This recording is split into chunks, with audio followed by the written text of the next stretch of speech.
हमारे आपके घरों में जब कोई बच्चा हाई स्कूल, इंटर या स्नातक करने के बाद किसी परीक्षा की, प्रतियोगी परीक्षा की तैयारी करने की बात सोचता है तो पूरा घर उसके साथ उसकी उस तैयारी में लग जाता है।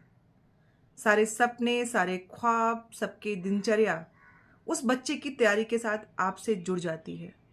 सब उसके साथ उसके उस तैयारी में सहभागी बन जाते हैं और अचानक फॉर्म भरने के बाद, परीक्षा देने के बाद अगर ये मालूम चले कि पूरी पूरी परीक्षा प्रणाली ही दोषयुक्त है, कहीं पेपर लीक हो रहा है, कहीं धांधली हो रही है उनके उत्तर को देने, प्रश्न के अंक देने में, तो क्या बीतेगी आप पे।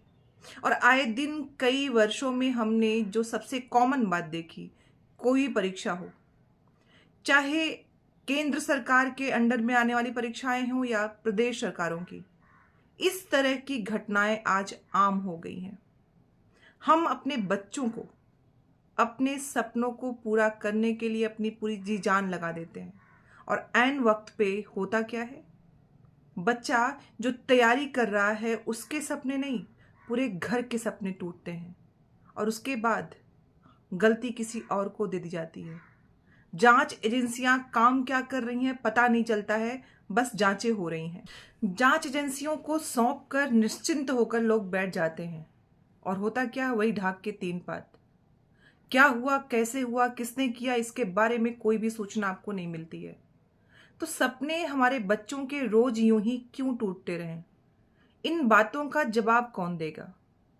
कौन है इसका कारण जिसकी वजह से आए दिन परीक्षा में इस तरह की धांधलियां हो रही हैं? और आपके, हमारे बच्चे जितने मानसिक उलझन से, संत्रास से गुजरते हैं, उसका जवाब कौन देगा? आखिर क्यों हमसे कहा जाता है कि नौकरी ही क्यों करनी है, क्यों नहीं करनी है?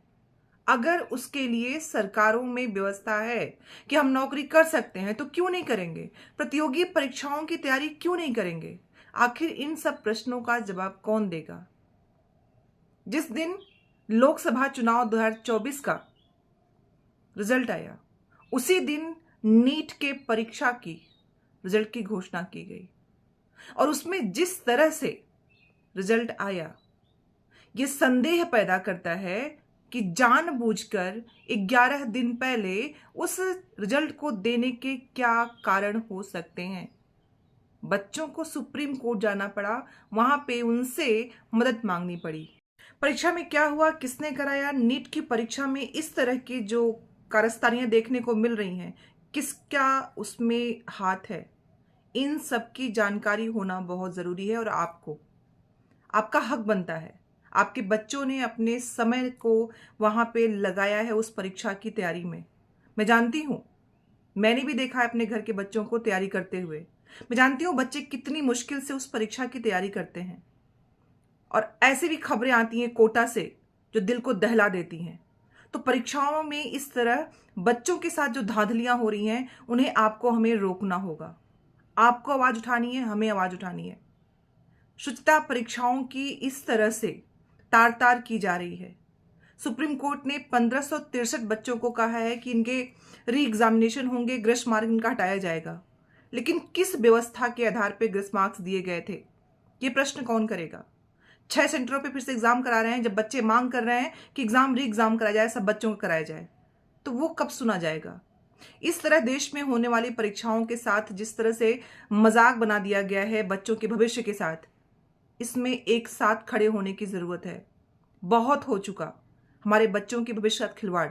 नौकरी है, सरकार ने व्यवस्था बनाई है, हमारे बच्चों को चाहिए, बच्चे एग्जाम देंगे, आगे बढ़ेंगे। इसके लिए प्रश्न खड़े करिए।